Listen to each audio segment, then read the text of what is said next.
तो नमस्कार। आज हम बात करने वाले हैं एक होम्योपैथिक मेडिकल एक्सपर्ट से। 6 साल का इनका एक्सपीरियंस है और इससे पहले भी ये इस फील्ड में लगातार एक्टिव रहे हैं। डॉक्टर DK तिवारी, हम आपका स्वागत करते हैं। Thank you sir. सर, हम आपसे सबसे पहले ये जानना चाहेंगे कि कोरोना के समय में जब ये इतनी तेजी से बढ़ रहा है तो पूरा विश्व होम्योपैथी की तरफ एक आशावादी नजरों से क्यों देखता है? जी, हम शिवम जी इसके लिए आपको ये बताना चाहेंगे जी। अभी तक जो भी एपिडेमिक के इतिहास रहे हैं, स्पेशली वायरस जन्य जितनी भी एपिडेमिक बीमारियां रही हैं, उसमें होम्योपैथी ने अपना बेस्ट परफॉर्म किया है in comparison to other system of treatment. वो चाहे आपका स्पेनिश फ्लू रहा हो, वो चाहे आपका टाइफस फीवर रहा हो, या इवन वर्ल्ड वाइड जितने भी एपिडेमिक हैं, होम्योपैथी ने अपने आप को प्रूव किया है। और आज के इस परिदृश्य में जबकि वायरस जन्य बीमारी पूरे विश्व को अपने आगोश में ले चुकी है और जितने अन्य सिस्टम ऑफ ट्रीटमेंट हैं उसमें कोई एक डिफिनिट ट्रीटमेंट नहीं दिख रहा है।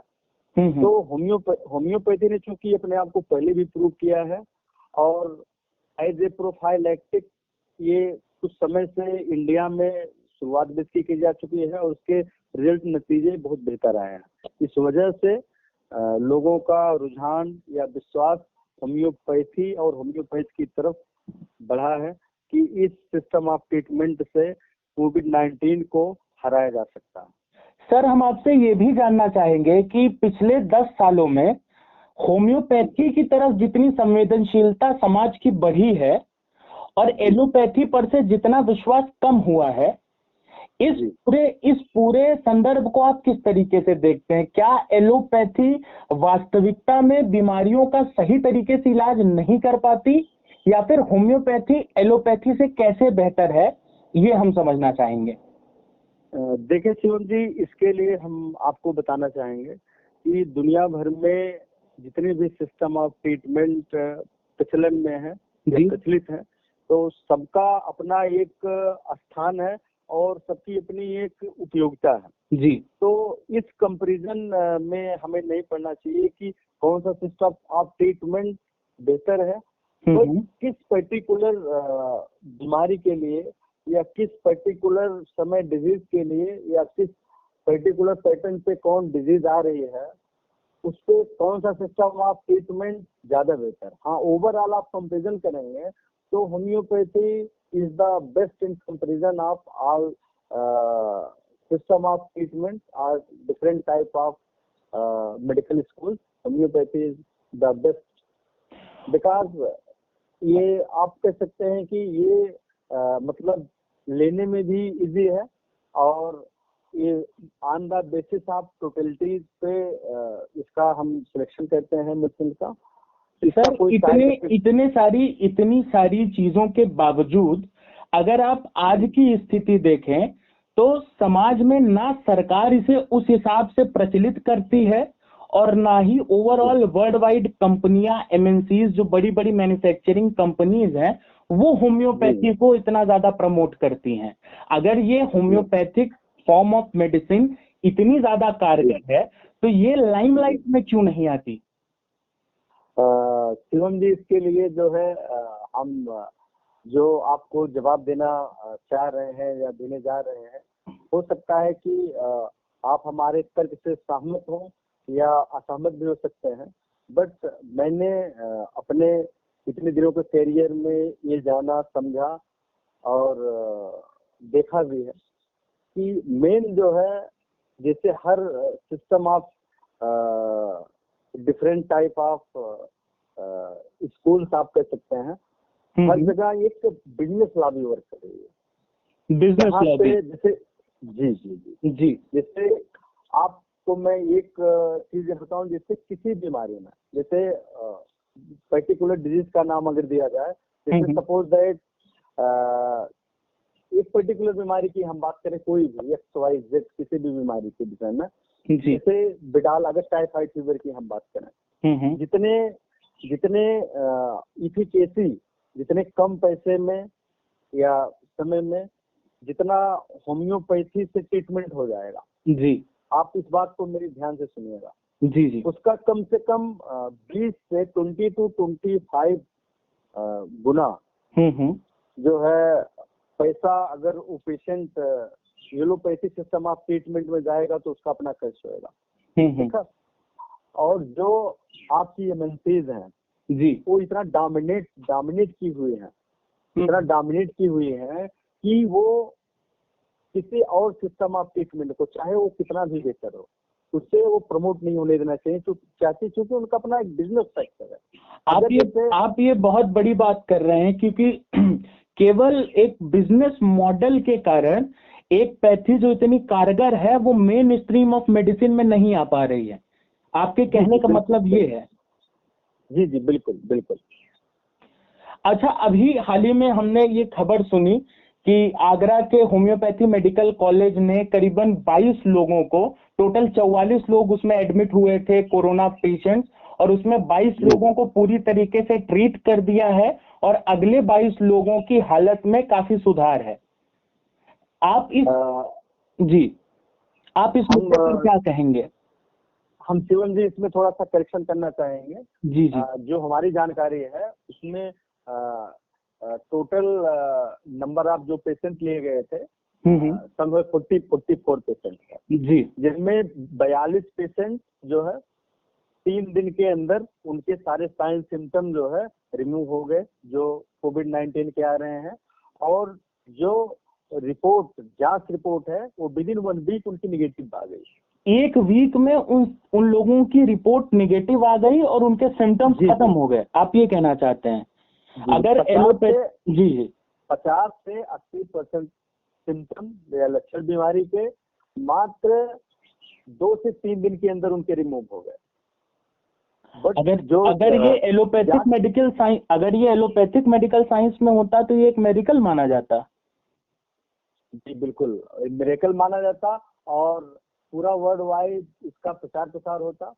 और आप से हम मतलब बहुत हमारे अंदर कहीं न कहीं इस चीज को लेके बहुत कुंठा है, बहुत निराशा है कि जो डॉक्टर प्रदीप गुप्ता सर इतना बड़ा काम किए हैं, जहाँ पे कुछ नो डाउट बहुत सारे हमारे कोरोना वॉरियर्स लगे हुए हैं और जी जान से अपना प्रयास कर रहे हैं, तब भी कुछ लोग बचना चाह रहे हैं, बट कि हम कोरोना वार्ड में डायरेक्ट न जाना पड़े, कोई भी हो सकता है। उन्होंने चैलेंज खुद लिया और बिल्कुल कोरोना वार्ड में जाके पूरा केस चेकिंग करके सारी चीज करके बाकायदा डॉक्यूमेंट्री एविडेंस के साथ सारे के सारे डाटा में रिकॉर्ड करते हुए ये रिजल्ट उन्होंने दिए, मिरेकल दिए। 2 से 3 दिन के अंदर उनके 50 से 80% सिम्टम रिमूव हुए और विद इन 1 वीक सारे के सारे सैंपल निगेटिव आए। और 2 केस अभी जो बचे हुए हैं उनमें भी क्रमागत प्रगति पे है, पूरा रिकवरी रेट बहुत अच्छा है और अभी उनके सैंपल आने बाकी हैं। तो आप इस हिसाब से देखेंगे तो मोर देन 90% रिजल्ट रहे हैं। 90% रिजल्ट, जी बिल्कुल, ये बहुत बेहतर है। अच्छा, अब हम शिवम जी हमें इस बात को जोर दे के कहना चाहेंगे कि विद इन 1 वीक और 50 से 80% सिम्टम उनके 2 से 3 दिन में रिमूव हुए, तो जो कि बहुत बड़ी बात है। इसके लिए तो पूरे वर्ल्ड वाइड को, इवन WHO को खुद जो है एक कदम आगे आके उन डॉक्टर साहब को या होम्योपैथिक फ्रेटर्निटी को जो है प्रमोट करना चाहिए था, बट उन्हें खुद press conference, doctor Pradeep Gupta sir को खुद प्रेस कॉन्फ्रेंस करनी पड़ी।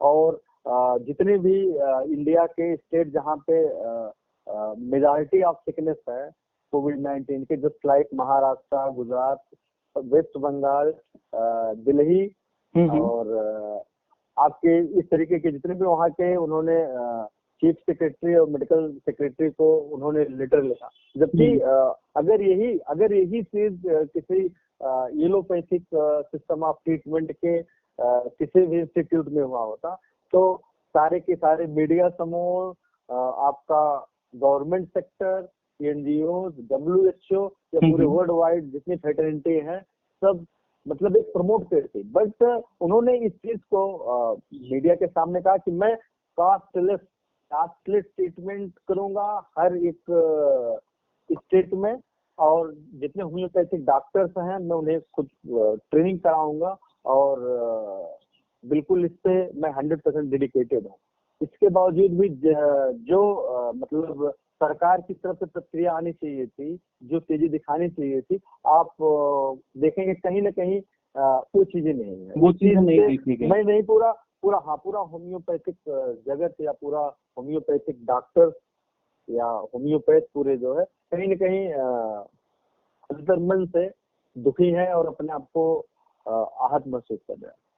बिल्कुल, अगर वास्तविकता में इतना बड़ा संघर्ष कोई कर सकता है और खुलेआम सबके सामने इतना बड़ा प्रस्ताव रख सकता है और वो समाज के लिए इतना बेहतर है, उसके बाद भी उसे प्रमोट ना किया जाए, ये वास्तव में शर्मसार कर देने वाली घटना है। अच्छा डॉक्टर साहब, अब हम कोरोना के पर्टिकुलर केस के बारे में आपसे बात करना चाहेंगे। हम ये जानना चाहेंगे कि कोरोना एक बॉडी में किस तरीके से अटैक करता है, और कोरोना से जब अटैक, अगर आप सपोज कर लीजिए उससे इन्फेक्टेड हो जाए, तो कैसे होम्योपैथी उन लोगों की मदद करती है? अगर आप स्पेसिफिकेशंस में जाकर हमें बता सकें कि एग्जैक्टली कैसे वो इम्यून सिस्टम को बूस्ट करती है, या क्या प्रोसीजर रहता है जिससे होम्योपैथी इतनी कारगर है। देखिए शिवम जी, एक हम इसके लिए आपको बात बताना चाहेंगे होम्योपैथिक प्रिंसिपल के विषय में। बहुत ज्यादा समय हम आपका नहीं लेंगे क्योंकि उतना समय भी आपके पास नहीं, आपने अपना बहुमूल्य समय हमें जो है दिया। Homeopathy is based on sign and symptoms, understand? It is not based on disease और जर्म बेस्ड। जी। इस प्रिंसिपल सिमिलिया सिमिलिबस क्यूरेंटर, ये सिम्टोमेटोलॉजी के पैटर्न पे वर्क करती है। आपका कोविड-19 जो है वो एक रिट्रोवायरस है, आरएनए वायरस है। तो वायरस की अपनी एक स्पेशलिटीज होती है। जब ये वायरस अगर ऑर्गेनिज्म जो लिविंग ऑर्गेनिज्म नहीं, इसके बाहर जस्ट लाइक ये डेथ पार्टिकल फॉर्म में होता है। जब इन्हें एक पर्टिकुलर स्पेस मिलता है, ससेप्टेबल पर्सन मिलता है, ससेप्टेबल पॉइंट मिलता है, तो ये सेल के जो उनका अपना पैटर्न होता है जेनेटिक का, उसमें ये मल्टीप्लाई करके अपने हिसाब से जेनेटिक मटेरियल का निर्माण करने लगता है। आपका कहने का मतलब ये है कि वायरस जो है बॉडी के बाहर निर्जीव होते हैं, और जब वो शरीर के अंदर उन्हें कोई सूटेबल जर्मिनेशन कंडीशन मिलती है तो वो अपने आप को मल्टीप्लाई करने लगते हैं, रिप्रोड्यूस करने लगते हैं। जी। वायरस के विषय में आप जानते होंगे कि वायरस को निर्जीव और सजीव के बीच की कड़ी माना जाता है। जी। That is the connecting link between living and non living. जी।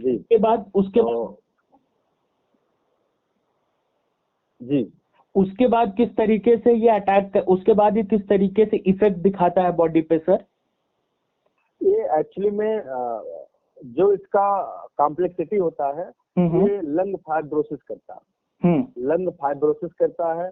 तो इसमें लंग फाइब्रोसिस को अगर आप थोड़ा आसान भाषा में समझा सकें तो उस आसान भाषा में कि लंग की जो एल्वेलाइज होते हैं, जो उनका सरफेस एरिया होता है जी, तो सरफेस एरिया जहाँ पे ऑक्सीजन जो है हीमोग्लोबिन के साथ बाइंड होकर सर्कुलेट होता है, प्यूरिफाइड होता है, उसके सरफेस एरिया को ये काफी कम कर देता है। वहाँ फाइब्रोसिस की कंडीशन क्रिएट हो जाती है, जिसकी वजह से काफी डिफिकल्ट ब्रीदिंग होती है, सफोकेशन होता है, और हाई राइज टेम्परेचर होगा, फीवर होगा, ड्राई कफ आएगी।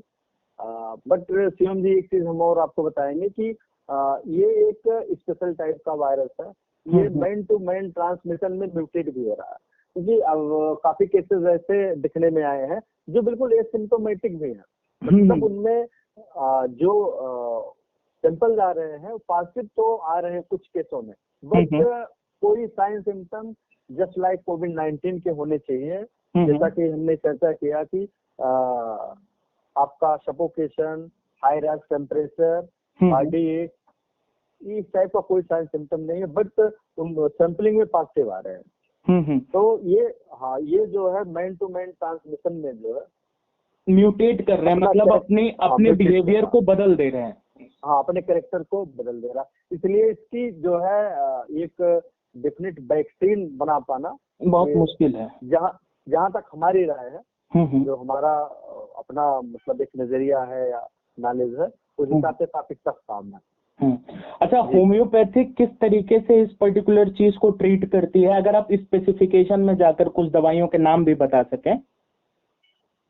होम्योपैथिक सिस्टम ऑफ ट्रीटमेंट, जैसा कि हमने बताया कि सिम्टोमेटोलॉजी के आधार पे होता है जी। इसमें जैसे अगर आप डिजीज का नाम दें, एक पर्टिकुलर डिजीज का, बट उसके सिम्टम अलग अलग आ रहे हैं, सपोज दैट जैसे एक निश्चित बीमारी के 10 व्यक्तियों में 10 तरीके के अगर सिम्टम आ रहे हैं, 10 तरीके के लक्षण आ रहे हैं, तो 10 का टोटलिटी ऑफ सिम्टम के आधार पे अलग अलग मेडिसिन सेलेक्ट हो सकती है।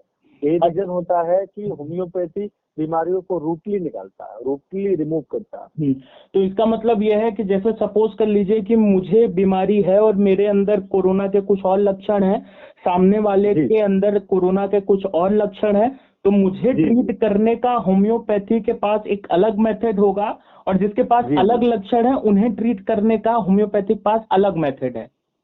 जी जी, इसके लिए शिवम जी हम आपको बताना चाहेंगे, एपिडेमिक एक स्पेशल टाइप का केस होता है जी। ज्यादातर जैसे एक पर्टिकुलर एरिया में ज्यादातर साइन सिम्टम एक जैसे होता है, तो क्योंकि एपिडेमिक के केस में इतना टाइम नहीं होता, महामारी बहुत विकराल अवस्था में होती है पेंडेमिक टाइप के केसों में, तो उसमें एक डाटा हम लोग निकालते हैं।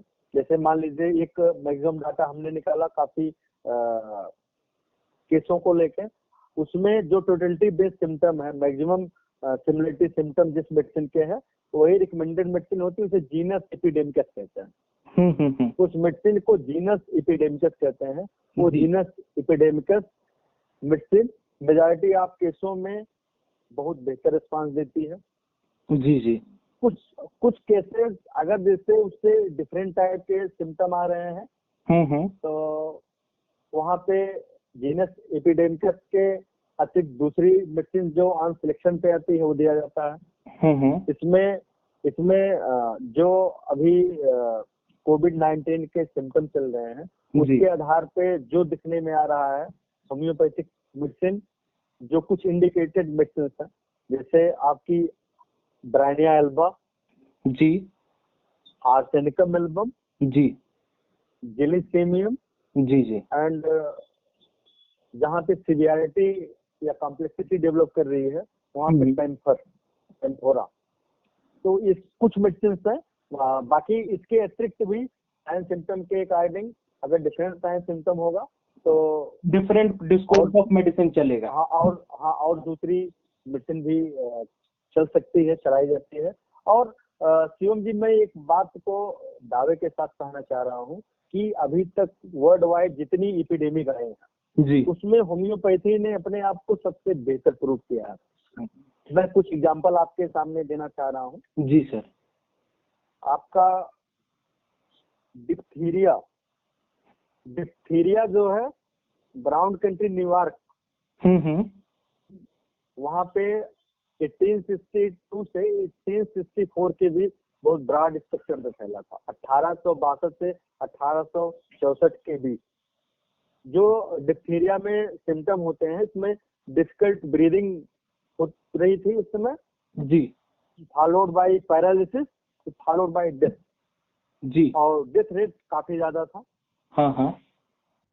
तो वहाँ पे एलोपैथिक सिस्टम ऑफ ट्रीटमेंट से केसेस ट्रीट किए गए, होम्योपैथिक सिस्टम ऑफ ट्रीटमेंट से केसेस ट्रीट किए गए। जो उसका डाटा निकल के आया, तो होम्योपैथिक सिस्टम ऑफ ट्रीटमेंट में जितने पेशेंट देखे गए जी, वहाँ की मार्टेलिटी रेट मृत्यु दर मात्र 16% रही। और एलोपैथी में एलोपैथिक सिस्टम ऑफ ट्रीटमेंट में डेथ रेट 83% रही, 83%। 83% और 16% का डिफरेंस जी। और मैं आपको दो एक एग्जांपल और बताना चाहूंगा जी।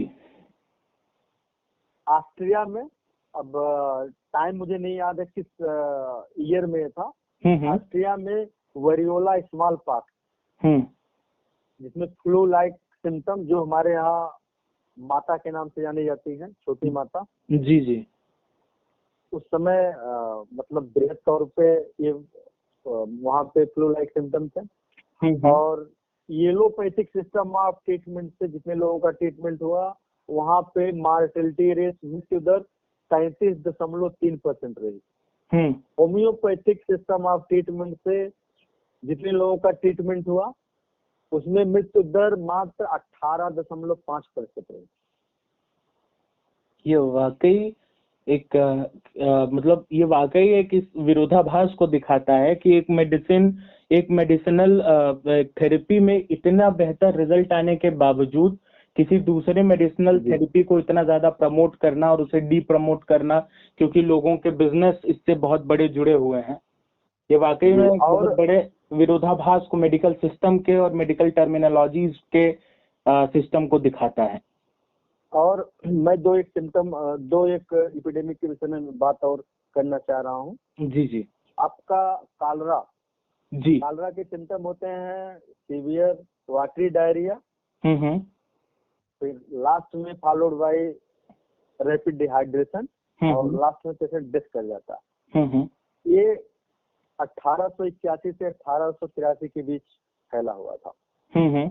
येलोपैथिक सिस्टम ऑफ ट्रीटमेंट में जो डेथ रेट रहा वो 100 एक आंकड़ा मैं बता रहा हूँ, 100 में 57 लोग डेथ किए जी। और होम्योपैथिक सिस्टम ऑफ ट्रीटमेंट में एवरेज 100 पेशेंट में मात्र 11.6 लोग डेथ किए। वाकई में। अच्छा सर, एक चीज मैं आपसे और एक चीज है आपका जी, एक शिवम जी, 1849 में 1849 में यूरोप में ये कालरा एपिडेमिक फैला था। कालरा इस एपिडेमिक की मैं बात करना चाहूँ आपको जी। यूरोप में 1849 में 1849 में कालरा एपिडेमिक, इसमें येलोपैथिक सिस्टम ऑफ ट्रीटमेंट में मॉर्टेलिटी रेट 90% था, 90%। और होम्योपैथिक सिस्टम ऑफ ट्रीटमेंट में मॉर्टेलिटी रेट मात्र 16% था, 16%, मात्र 16%।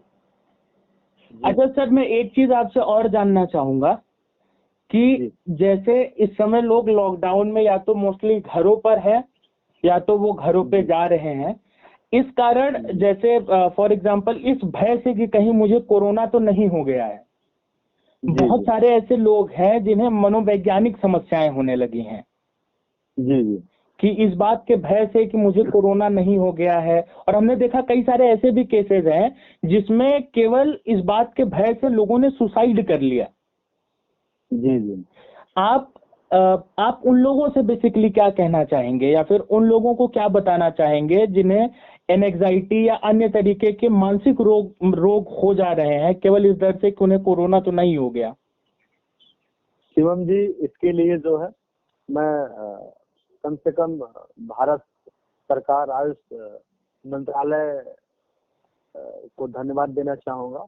उन्होंने एक prophylactic medicine arsenicum album recommend की है, जिसका ब्रॉड स्पेक्ट्रम में ओवरऑल इंडिया में यूज भी कराया जा रहा है। और इस तरीके के इनसिक्योर इन्वायरमेंट में उसका काफी अच्छा रिजल्ट दिख भी रहा है और है भी। तो ज्यादातर लोग जो है, मैं रिकमेंड करना चाहूंगा, आपके चैनल के माध्यम से गुजारिश करना चाहूंगा कि arsenicum album 30 as a prophylactic के तौर पे उसे लें, जहाँ पे इस तरीके का साइन सिम्टम आ रहा है जी, तो उससे काफी मदद मिलेगी। और एक दो एपिडेमिक की मैं आपसे चर्चा इसलिए करना चाहूंगा क्योंकि वो मतलब वर्ल्ड के लीडिंग कंट्री में वो एपिडेमिक रहे हैं। मैं खाली बस उसका एक दो डाटा आपको दूंगा, आपका ज्यादा समय नहीं लूंगा। जी। आपका 1854 में 1854 में लंदन में, क्योंकि लंदन में कालरा एपिडेमिक फैला जी, उसमें शिवम जी 10,730 लोग डेथ किए। 10,730 डेथ हुआ। उस केस में एलोपैथिक सिस्टम ऑफ ट्रीटमेंट में जितने केसेस देखे गए उनमें मार्टेलिटी रेट मृत्यु दर 59.2% रही, 59.2%। जी। और होम्योपैथी में जितने केसेस देखे गए वहां पे मार्टेलिटी रेट मृत्यु दर मात्र 9% रही। इतना बड़ा फासला। जी। और आपका 1892 में 1892 में हैम्बर्ग जर्मनी में कालरा एपिडेमिक फैला था। जी जी। उस कालरा एपिडेमिक में 8600 पीपुल डेथ किए। होम्योपैथिक सिस्टम ऑफ ट्रीटमेंट में जितने लोगों ने ट्रीटमेंट कराया उनमें मार्टेलिटी रेट मात्र 15.5% रही, 15.5%। मात्र मैं इसलिए लगा रहा हूँ, 15.5% भी आंकड़ा होता है, ये बहुत दुखद होता है। अगर किसी के परिवार का या किसी का करीबी कहीं पे डेथ करता है तो 100 में 15 भी काफी होता है। लेकिन मैं comparison allopathy system of treatment से कर रहा हूँ, इसलिए मैं मात्र शब्द का उपयोग कर रहा हूँ, मैं इसके लिए क्षमा चाहूंगा। एलोपैथिक सिस्टम ऑफ ट्रीटमेंट में मार्टेलिटी रेट सीएमजी 42% रही। 1892 कालरा हैम्बर्ग जर्मनी में 8600 लोग डेथ किए थे। एलोपैथिक सिस्टम ऑफ ट्रीटमेंट में 42% डेथ रेट रही। होम्योपैथिक सिस्टम ऑफ ट्रीटमेंट में मात्र 15.5% डेथ रेट रही। और आपका लास्ट में मैं बताऊंगा येलो फीवर। आपका yellow fever US yellow fever के नाम से भी ये जाना जाता था जी। 1878 में जी। और इसमें जो है रिकॉर्ड डेथ रेट इसमें देखी गई। जी जी। आपका मिसिसिपी वैली में ठीक खाली 20,000 लोग 20,000 लोग डेथ किए। और भी कई पर्टिकुलर एरिया में काफी लोग डेथ किए जो है। मेम्फिस में 5,000 डेथ रेट रहा। एलोपैथिक सिस्टम ऑफ ट्रीटमेंट में यहाँ पर डेथ रेट येलो फीवर में 15.5% रहा, 15.5%। और होम्योपैथिक सिस्टम ऑफ ट्रीटमेंट में मात्र 6% डेथ रेट रहा। 6% आदमी एक्सपायर खाली हुए होम्योपैथिक सिस्टम ऑफ ट्रीटमेंट में। एलोपैथी में 15.5।